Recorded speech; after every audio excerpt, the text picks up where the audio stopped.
তো চলো এখন তোমাদেরকে শেয়ার করব যে অতি জলদি আর সুস্বাদু নিরামিষ তরকারি, পুরো পাতলা করে ঝোল কার কার ভালো লাগে অবশ্যই চলো শেয়ার করবো, তো দেখতে থাকো।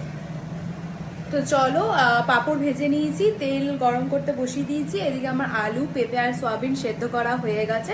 তো চলো একে একে রান্নাটা শেয়ার করব কিভাবে। প্রথমে পাঁপড়টা ভেজে নিয়েছি, এখানে তেল গরম হয়ে গেছে, আর এখানে আমার আলু সয়াবিন আর পেঁপে কিন্তু সেদ্ধ করা হয়ে গেছে। তো চলো এখন আমি তেলে দিয়ে দেবো কাঁচা লঙ্কা চিড়ে দেবো আর কিছু মশলা অ্যাড করবো। তো কি কি দিচ্ছি সেখানে দেখো, পুরো এক সপ্তাহ আদা বাটা সর্ষের তেল দিয়ে মানে করে রাখে মায়ের, যেহেতু ডিউটি থাকে তাড়াতাড়ির জন্য। তো প্রথমে আমরা অল্প আদা বাটা কিন্তু দিয়ে দেবো, এখানেও কিন্তু সেম ভাবে লঙ্কা বাটাটা করা রয়েছে। তো চলো ঝাল বুঝে যে যতটা ঝাল খায়, কারণ আমি কাঁচা লঙ্কা চেরাও দেবো, তো অল্প করে কিন্তু আমি কাঁচা লঙ্কা বাটা দিয়ে দেবো। তো চলো পরিমাণ মতো আমি হলুদ গুঁড়ো দিয়ে, আর চলো কালারের জন্য কিন্তু দিয়ে দেবো কাশ্মীরি লঙ্কার গুঁড়ো। এবারে ভালো করে কিন্তু আমি কেটে রাখা কিছু কাঁচা লঙ্কা আমি এর মধ্যে অ্যাড করে দেবো, নিয়ে আমি কিন্তু ভালো করে কিন্তু মশলাটাকে কষাবো। যতক্ষণ না তেল ছেড়ে আসছে ততক্ষণ কষাবো, তারপরে কিন্তু আমি সব সবজিগুলো কিন্তু অ্যাড করবো, মানে আলু পেঁপে আর কিন্তু সয়াবিন। তোমরা চাইলে আলু সয়াবিন পেঁপে এগুলো ভেজে নিতে পারো, পুরো রান্নাটা হয়।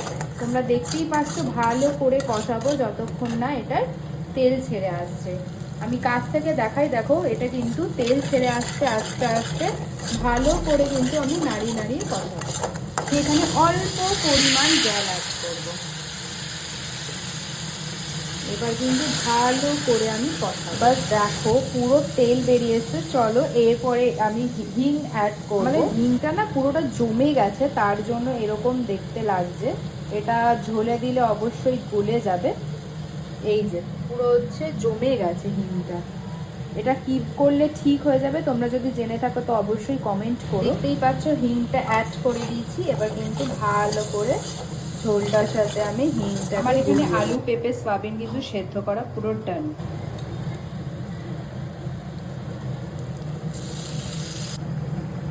আমার কিন্তু সব সবজি দেওয়া হয়ে গেছে, এরপরে মশলা সমেত আমি কিন্তু ভালো করে কষাবো। আমার কিন্তু মশলার সাথে পুরোটা দেখো মেশানো হয়ে গেছে, এরপরে আর একটু কষানো হয়ে গেলে আমি কিন্তু জল অ্যাড করে দেবো। যে যতটা ঝোল খাবে সে ততটা কিন্তু ঝোল দেবে, যেহেতু আমাদের বাড়িতে ঝোল সবাই একটু বেশি খায়, তো আমি এর জন্য কিন্তু 2 মগ জল দিয়ে দেবো। খেয়েছো কি না, যদি খেয়ে থাকো তো অবশ্যই জানাবে কার ভালো লাগে।